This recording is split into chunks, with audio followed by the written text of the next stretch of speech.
Sixthly, English contains very few noun declensions.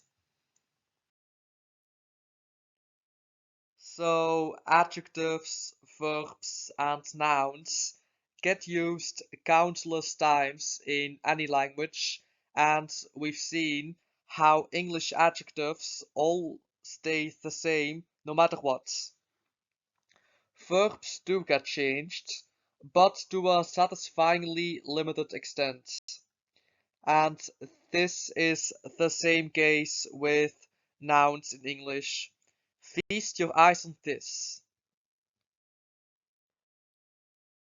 Slavic languages like Polish and German to a lesser extent make you change the endings of nouns on top of that.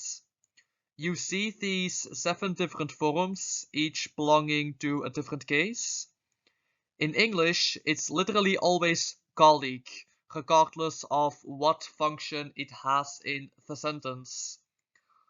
The only times where cases can change words in English are with pronouns. For example, I becomes me and we becomes us.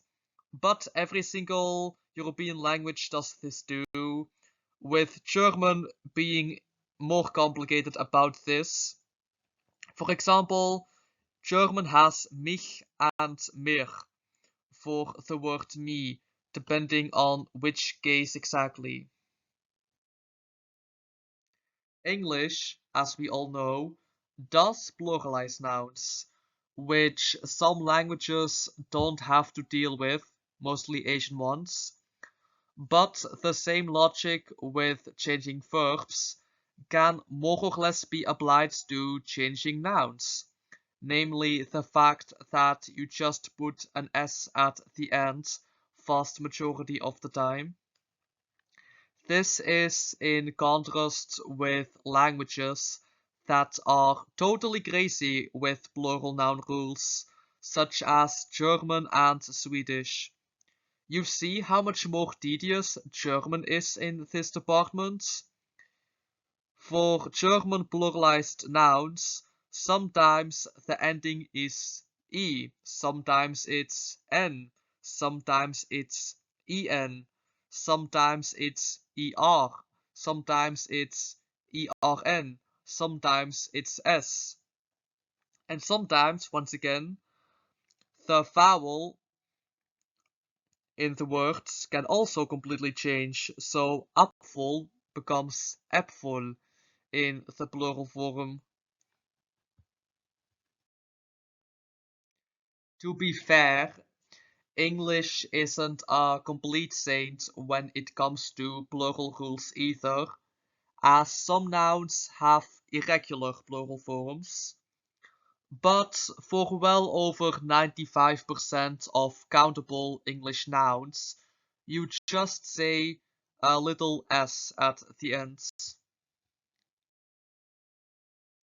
Seventhly, English contains no changes in independent clauses. Now, onto a few of my own reasons I thought of on why mastering English is far less tough than people say, starting with this one. Word order in English is far more consistent than in a smattering of other Indo-European languages. Look at the examples above. Absolutely nothing gets changed when the sentence gets turned into an independent clause. Now, let's translate those exact 2 sentences from the previous slide into Dutch. These are the results. Hij zal morgen op zijn examen slagen. Ik denk dat hij morgen op zijn examen zal slagen. Ze moet de hele keuken nog poetsen. Ze weet dat ze de hele keuken nog moet poetsen. Notice anything different? Well, the word order gets very messed up for everything after I think and she knows. Could you imagine having to do this with far longer sentences? In English, all you have to do is know how to say I think or she knows, and then just glue the original sentence after that. In Dutch, it's compulsory that you get the order right. In French, the word order in the independent clause might not change, but depending on what verb you use in the beginning, the verb could be completely different from what the regular form is. This is because French likes to change things up when the subjunctive form is being used. So in this context, tu es has to become tu sois, and nous pouvons has to become nous puissions. In English, there's nothing that changes. Considering there are way more verbs that do this, doesn't that just make English look all the more relieving? And eighthly, English only contains one version of the word you. One pretty significant feature about English that everybody looks over and every learner totally takes for granted is that in English there's always only one second singular pronoun, and that's you. You say you to your dad, your best friend, someone who's 50 years older or younger than you for that matter, the leader of an entire country, your most hated enemy, whoever it may be, it's just you, even in the plural. There's nothing more to it. Even the direct object for you is also you. For example, you see Dom and Dom sees you. As far as I'm aware, there are little to no other languages out there where this is the case.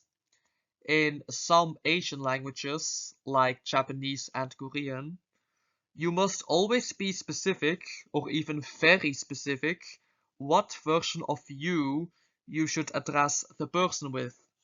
Are they older or younger than you? By how much older? All of this is crucial information, and you will come off as rude if you use the incorrect version.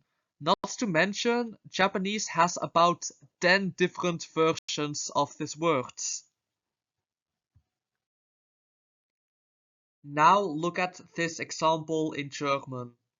Not only does the you change in each situation, but so does the verb. Because there's no other way to say you in English, its verb can never change either. So in English, you will always just use you without even having to think about it. You.